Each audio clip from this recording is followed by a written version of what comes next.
Hey, what is up YouTube? Andrew Rooney here. I hope you're all doing well. After 20 years of teaching and thousands of gigs, many successes, and many failures along the way, I thought I just had to get some of these ideas out and share them with you in the hopes that perhaps they might spark something with you or resonate with you in a way that they didn't always with me, unfortunately. I certainly wish someone had told me some of these things instead of do more paradiddles or do inverted paradiddles, do double, triple paradiddles, or do more piano scales, do faster piano scales. Is that really going to help? Or maybe I was told these things and I wasn't listening, or I wasn't ready to hear it. So just a little background on me, because if someone was going to be barking advice at me online, I would be pretty skeptical and curious about their background. I was bouncing around various different things in the music world, played in the high school band, that kind of typical thing. Nothing was really happening, and then I decided to take things a little bit more seriously, knuckle down, and I went and did a music degree in jazz performance at Auckland University. Started there in 2006 and finished in 2009. That set in motion the launchpad to pursue a full-time career as a working drummer and as a full-time teacher. Whether you're a drummer, a musician, or a general civilian, perhaps one of these points will resonate with you and help you possibly as much as they helped me. Let me preface this by saying in 2020, there is no lack of learning material and drumming resources.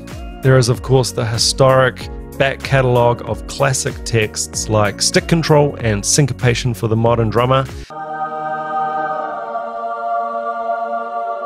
compounded with hundreds, perhaps thousands of books following that, and into the relatively modern age of streaming and downloadable content with incredible resources like Drumeo and Mike'sLessons.com. The problem now has really changed. There is an overabundance of information and material, and as Jared Falk very correctly pointed out on my podcast, you cannot do everything on Drumeo ever in 100 lifetimes. So what do? How do you decide what is important and what is relevant and let everything else just go on by? The very first thing I would ask a student or someone who reaches out to me and is confused or really inspired and really wants to go for it. And it's the first thing I would encourage you to ask yourself. What is the goal?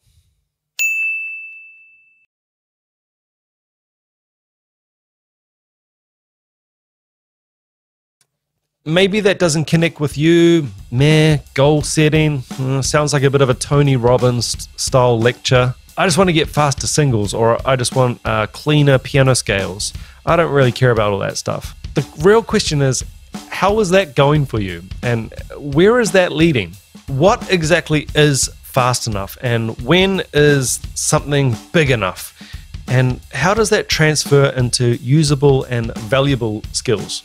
Is there a speed where you all of a sudden become hireable? Let's reframe the question for those that goal setting is just an instant turn off. What do you want to do? Not what I want you to do or what someone else wants you to do. What do you want to do, and who do you want to become? Who do you want to play music with? How many Instagram followers do you want? I don't know. Those kind of things are not up for judgment at all. Do you have a vision of what that looks like and what it entails in terms of action and practice and getting in the grind?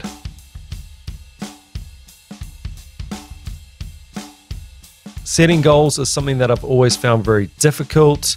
I always had a lot of self-limiting beliefs like, oh, that'd be really great, but obviously it's not going to happen, or let's write this goal down, but I feel a bit silly writing it down because I don't actually think it's going to happen. You can start getting into some really dangerous self-talk like, let's just be a bit more realistic, or let's not dream too big. All of that negative self-talk is completely useless, and as Henry Ford correctly said, whether you think you can or think you can't, you are right.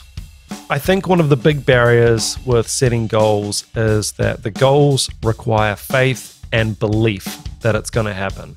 No one likes to feel like a failure, and there is a massive fear that by not reaching the goal, you've failed.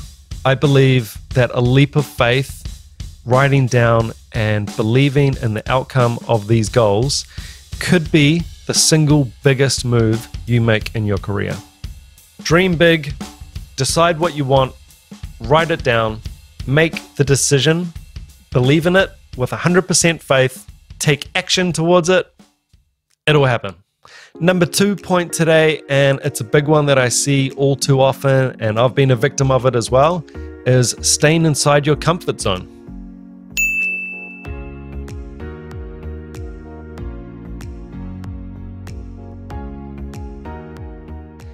You need to get comfortable being uncomfortable. There is absolutely no growth within your comfort zone. I have had so many uncomfortable situations in my career,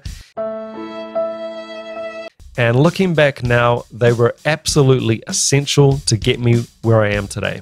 If you are nervous about a gig or a jam or a recording session or an audition, just remember that's completely normal. You've invested a lot of time, perhaps money, and heart and soul into this endeavor, and you're taking it seriously. So yeah, it hurts when things don't go right. I really dig this Michael Jordan quote, and he said, "I've missed more than 9,000 shots in my career. I've lost almost 300 games. 26 times I've been trusted to take the game-winning shot and missed. I've failed over and over and over again in my life. It doesn't matter how many times you get knocked down, all that matters is you keep getting up." At some point you will fail, and if you're not, that is very concerning because you're in your comfort zone. And the more that you can embrace doing hard things, that starts compounding and your tolerance starts getting bigger and bigger to take on bigger challenges. The ego can be a big barrier here because that's going to tell you not to do things where you could potentially fail. So yeah, just going to have to drop the ego on this one. Don't strive for perfection. Don't try and be perfect. Be a student. And finally, on this comfort zone theme, it is really important as a musician to play with musicians who are better or more advanced than you are. Again, very painful, and you might hear some feedback that you don't want to hear, but it's crucial. Always put yourself in the position of student and not master. Always be humble.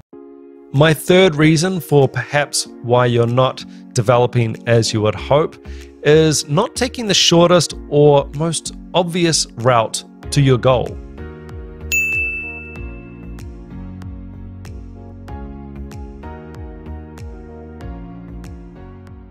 This one seems so obvious to me now, but it wasn't always that way. I get bombarded with emails and questions and texts from students and all kinds of people about career advice.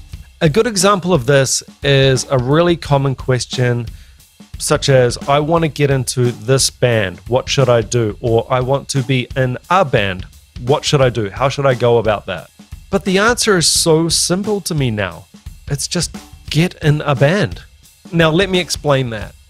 You will never be ready. There is no such thing as ready. You don't practice for 5 years in your bedroom and a buzzer goes off and someone tells you, hey, you're ready to be in a band now. Instead of 5 years practicing to get into a band, I would get into a band and play in the band for 5 years. 5 crucial years of development and practical experience in a band. If you can play a solid backbeat on the drums, you are qualified to be in a band. It may not be a world famous band or a really advanced band, but hey, don't wait to be ready to be in a band. Let's take another really common example. I want to make a living as a working covers musician. I want this to be my career. I want 4 or 5 high-paying gigs a week to support a family, and I want to be doing it with the best covers musicians in town. So we all have finite time. In this case, do you think it's smart to work all day on your rudiments, left foot clave, and working through a drum independence book? No, your time will be better spent specifically working towards the goal. What are the priorities for a working covers musician? Big repertoire of top 40 songs that you know back to front. Reliable transport, solid gear, people skills, getting to know and getting the respect of the top covers musicians in your town.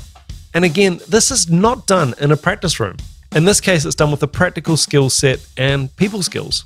I would go for killer time, meticulous song structure knowledge, best in the band, maybe a copy of How to Win Friends and Influence People. You can't do everything in music. Do you? Focus on what you want with laser-like precision and don't chase shiny objects. My 4th reason as to why perhaps you're not improving as you'd like.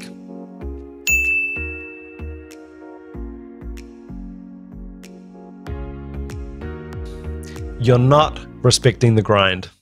I recall one day at music school in the middle of a combo performance, our lecturer stopped us.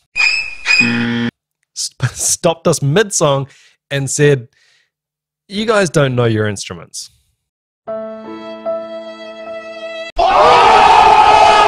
Harsh words, especially for second-year jazz students with big egos. The fact that I still remember that bone-chilling and confrontational moment is testament to the fact that it was true. Don't let your ego get in the way of honest feedback from a trusted source. I want to tell you about a piece of advice that I got from a friend when I was starting out. I was desperate to get in the scene and start gigging. And he just told me point blank, you need mileage. And I kind of stopped and well, first of all, I didn't know what mileage was. And he clarified it for me by saying, do 200 gigs and come back to me. At that stage, I didn't even know 200 gigs was possible. I thought that was like a lifetime amount of gigs, perhaps. But as it turned out, he nailed it. And again, I'm going to keep coming back to this. He said, don't practice 200 times. Do 200 gigs. Very different thing. 200 practice sessions is not relevant to the goal I had. 200 gigs is. Setting a goal like playing 200 gigs when you had only played 9 or 10 like I had at that point, welcome to the grind. Now let's say your goal is very different. Perhaps you don't want a gig. Absolutely fine. Perhaps you want to be the king of Instagram. Do 200 Instagram videos. It's very simplistic advice, but it works. Mileage, there is no substitute for it. All right, 5th reason why things might not be going well, you're getting bad advice.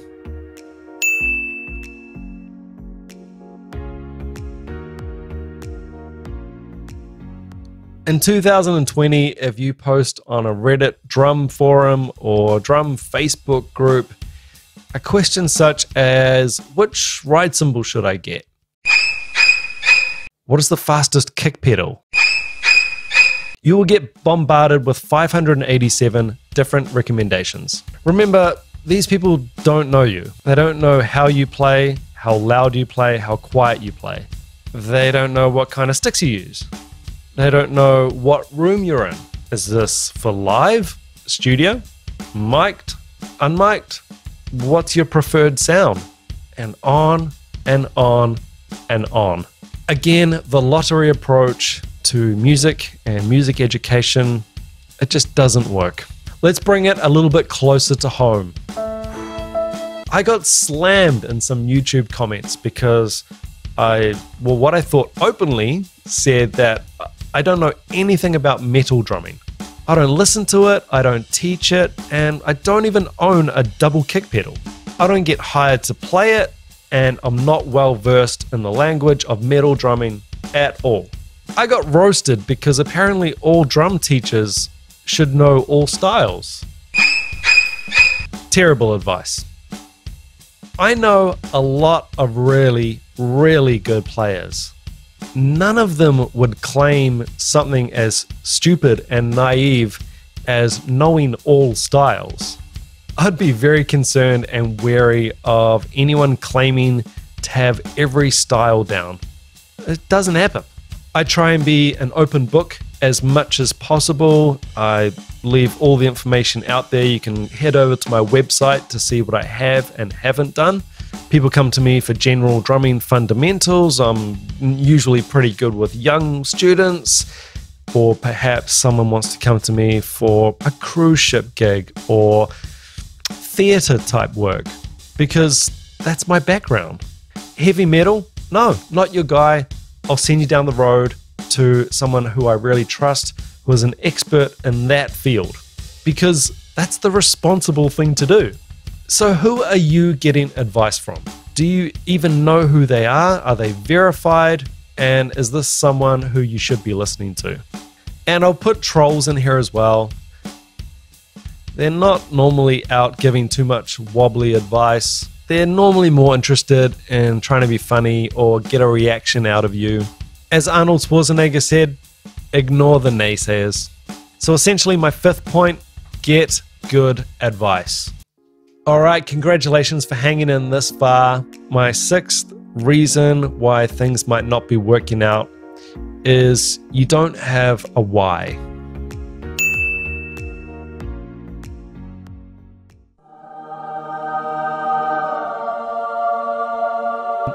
I can guarantee if you asked 20 instrument owners, why do you play? 19 of them are going to say, I don't know, or it's fun, or I like it. Now, those aren't at all necessarily bad reasons to play an instrument.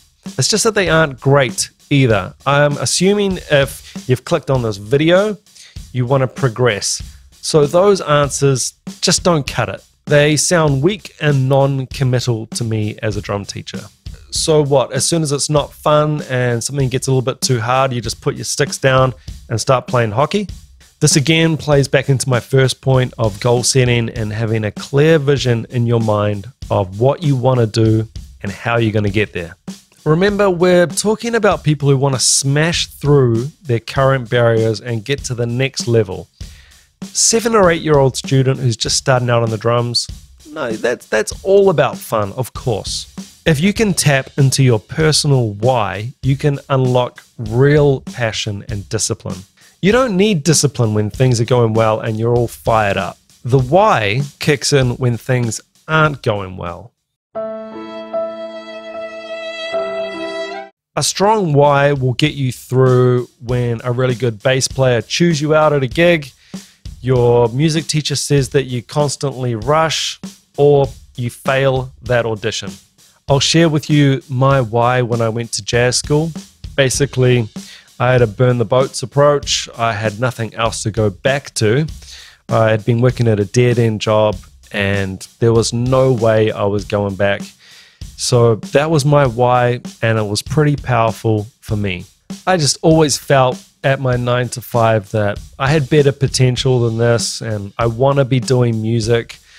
So I just had to take that leap. Now, quitting my job, that was not an easy decision, and a lot of people thought I was absolutely out of my mind. You know, in mid-20s, going to uni to study music, you know, what are you doing? There's no jobs in music, there's no money.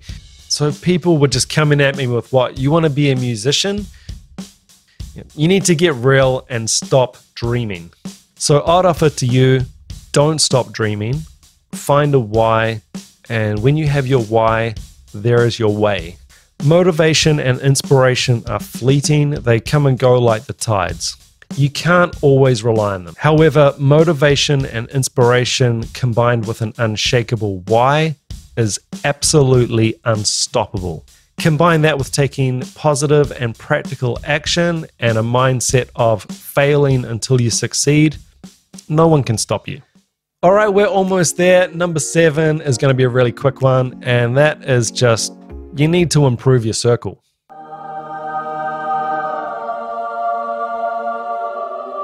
Couple of quotes that I really like. The first one is from Jim Rohn. You are the average of the 5 people you spend the most time with. Next one is from Darren Hardy. This is quoted from his awesome book, The Compound Effect. The people you habitually associate with determine as much as 95% of your success or failure in life. Lastly, this one's just a banger. Dan Pena. Show me your friends and I'll show you your future. Watch your friends and watch your circle. They inform your beliefs. They'll either drag you up with them or drag you down. Okay, final point for today, and thanks again for sticking in there, is you got to practice gratitude.